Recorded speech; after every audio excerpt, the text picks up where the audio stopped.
7 mars 2020, le confinement est décrété en Finistère, conséquence du grand virus planétaire. J'ai aménagé au bout du monde il y a 1 an pour écrire. Ce printemps, si singulier, est l'occasion de me souvenir. Né sous le signe du confinement il y a 53 ans, j'ai rassemblé 60 anecdotes confinées, tantôt romantiques, tantôt volcaniques, aventureuses et malicieuses. Un podcast inédit. Balade confinée. Bonne écoute.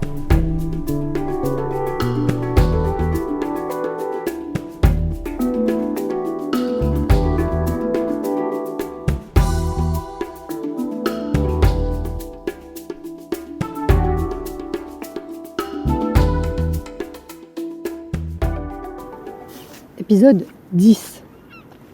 Confiné à Cannes. La finale de la Carlton Golf Cup à Cannes avait été un succès. J'étais rentrée à Paris déterminée, toute vêtue de façonnable, le mécène local prodigue. Après d'interminables discussions avec Jean-Louis S. et Philippe L. sur les conditions de mon départ, j'avais annoncé à mes parents sans avertissement « Je pars vivre à Cannes ». Philippe avait finalement accepté et Jean-Louis ne m'avait pas retenu. J'avais 24 ans. Une nouvelle liberté m'ouvrait les bras.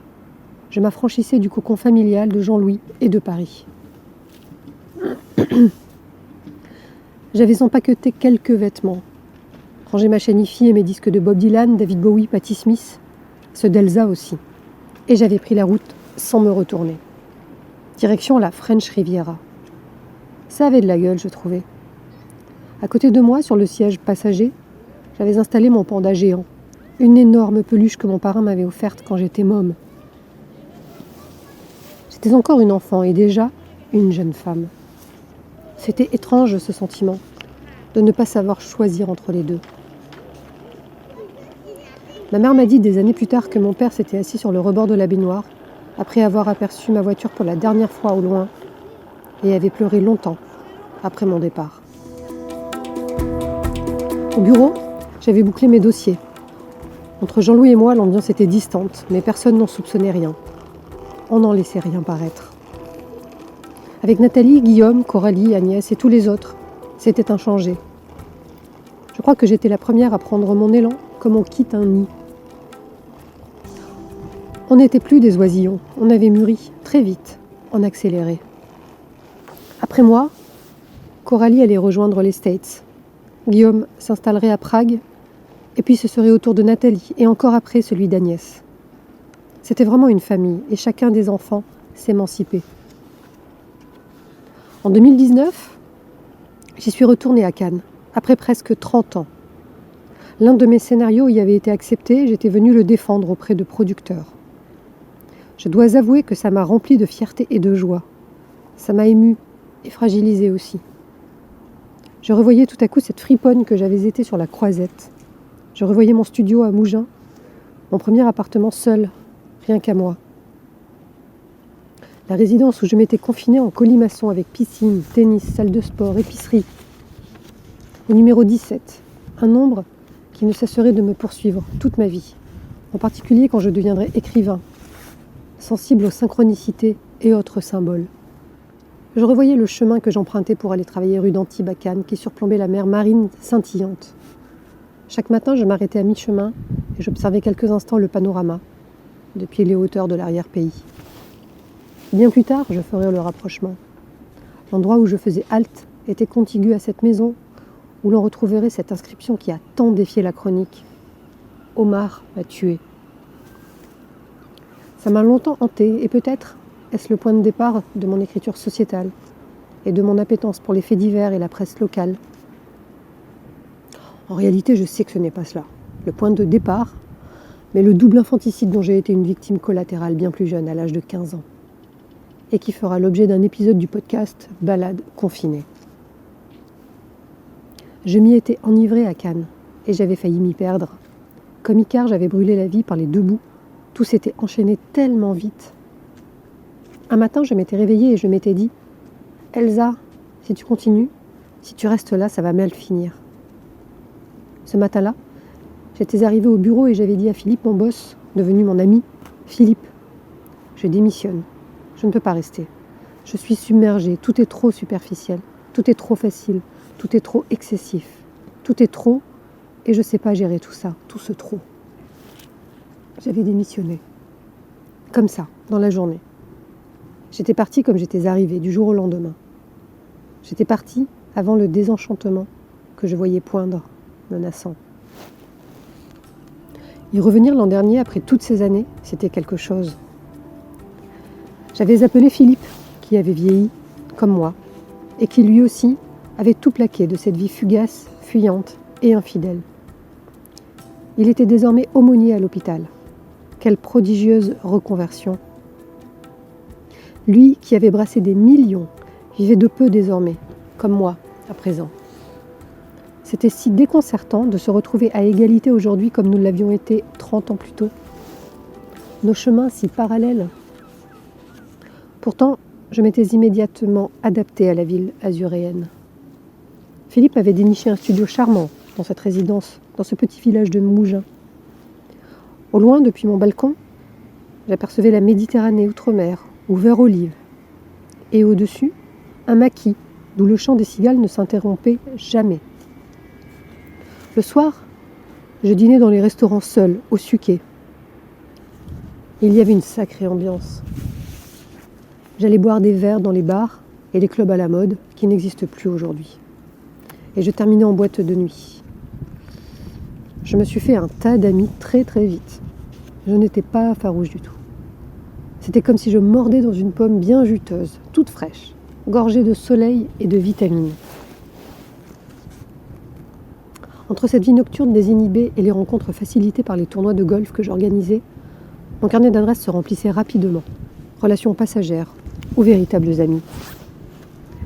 Je côtoyais plutôt du monde people, des personnalités du tissu local, ceux qui ouvrent toutes les portes et rendent l'existence fluide. De Cannes et de la côte, si je suis honnête, je n'aurais pas découvert grand-chose de la culture et du patrimoine. Pour moi, Cannes se résume aux hôtels étoilés, au golf, aux yachts, aux croisières, aux fêtes VIP, au champagne et à la fête du cinéma. C'est comme si ma curiosité s'était mise en sourdine, si jeune et déjà blasée, possédée par la fureur de vivre. Ma vie a diamétralement changé. J'en arrive à me demander si j'ai vraiment vécu ce que je raconte, si cela est possible, quand je vois ce que je suis devenue aujourd'hui, cette vie plus austère et solitaire, confinée en écriture. Pendant ce laps de temps, dont j'ai su qu'il ne durerait pas plus que le souffle d'une brise qui traverse la canicule immanente à la région, je me laissais inviter sans barguigner. Bientôt, j'allais étendre mon rayonnement jusqu'à Saint-Tropez. Et en fin de compte, je remontais aux sources, même si je ne considérais pas les choses à cette aune. Mon père était né à Cogolin ou à Saint-Tropez, c'était selon il s'était créé sa légende. Moi-même, j'étais né à Toulon ou à Saint-Tropez, selon les cercles où j'évoluais et le propos. Ce port de pêche m'avait fasciné dès que j'y avais posé le pied, à une époque où flâner, déambuler signifiait encore quelque chose. Les plages n'étaient pas piétinées. L'air était respirable, les ruelles désertes et les gendarmes, déjà légendaires, inoffensifs et respectueux. Et puis, il y avait bébé, dont mon père avait été amoureux comme tant d'autres. Et puis aussi, David Hamilton, que j'avais croisé plus jeune sur la plage du Baou-Baou, dont les posters et les cartes postales recouvraient le mur de ma chambre d'enfant et de jeune ado. C'était une autre époque. Même mon quotidien le plus trivial devait se trouver facilité à Cannes. Un dimanche matin, je venais d'arriver, je me trouvais dans une laverie automatique. J'ignorais comment verser la poudre, quelle quantité, quoi, un assouplissant en plus. Mélanger le linge ou trier, sur quels critères? Tout cela me paraissait très compliqué et une perte de temps inouïe. Lorsqu'un couple était entré, lui s'était dirigé vers une porte que je n'avais pas remarquée, au fond de la pièce carrelée, et s'était dérobé de notre vue, pendant qu'elle inspectait toutes les machines à l'endroit. J'étais seule, ça avait eu l'air de la surprendre. « Vous êtes seule? Vous lavez votre linge un dimanche de fête des mères ?»« Ouais, je viens d'arriver à Cannes, je suis pas équipée encore, et mes parents sont à Paris. Je n'ai pas pu rentrer les voir. Comme c'est triste. Je connais personne, rien ici. Je viens d'être mutée pour bosser dans le golf. »« Ah oui? Dans quel golf ? » pas dans un golf, au sein d'une agence, j'organise les tournois. Ah oui, nous connaissons mon époux et moi, nous jouons au golf. Vous travaillez avec Philippe alors? Ouais, c'est ça. Vous le connaissez? Bien entendu. Laissez-moi vous aider, vous n'y entendez rien, n'est-ce pas? Non, c'est la première fois. J'ai jamais lavé mon linge. Je veux bien vous proposer quelque chose, mademoiselle. Vous semblez désemparée, si jeune. Avec mon époux, qui était revenu entre-temps, avait refermé la porte, qui devait donner sur un bureau, j'imagine, m'avait serré la main et écouté, droit et souriant, élégant, son pantalon rouge dont le pli frôlait ses mocassins en daim qu'il portait nu-pied, son polo marine tout frais repassé. Je remarquais les marques de plis sur les manches. Avec mon mari, donc, nous sommes propriétaires de cette laverie et de quelques autres à Cannes. Pour l'heure, nous allons fermer comme tous les dimanches midi. Nous étions passés pour nous assurer que tout était en ordre, récupérer les caisses. Je trouve triste que vous ne passiez pas cette journée avec votre maman. Je vous propose de nous déposer votre linge sale tous les dimanches matins, ici même, à cette heure précise. Et je vous le rends lavé et repassé le dimanche suivant. D'accord, ouais, c'est extra. Combien ça va me coûter? Oubliez cela. Vous me touchez, jeune et perdue, si fraîche. Vous gâchez votre temps ici. Je n'en revenais pas. Cet homme et cette femme allaient s'occuper de moi avec une gentillesse désintéressée tout le temps de ma période cannoise. Ils seraient toujours à l'heure, chaque dimanche, et moi aussi, quelle que soit la soirée de la veille.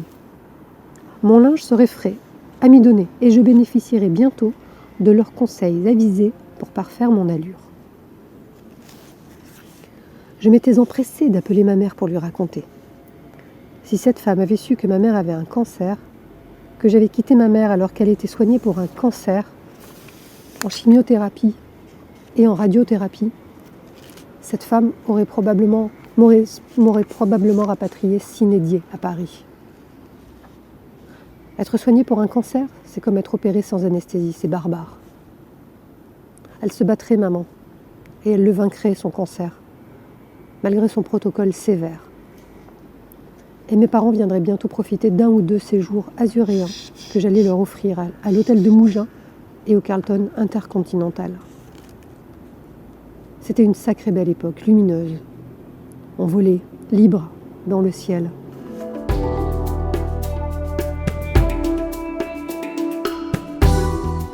Balade confinée est une création originale de Isabelle Kevorkian, musique et arrangement par Emmanuel Dupuis.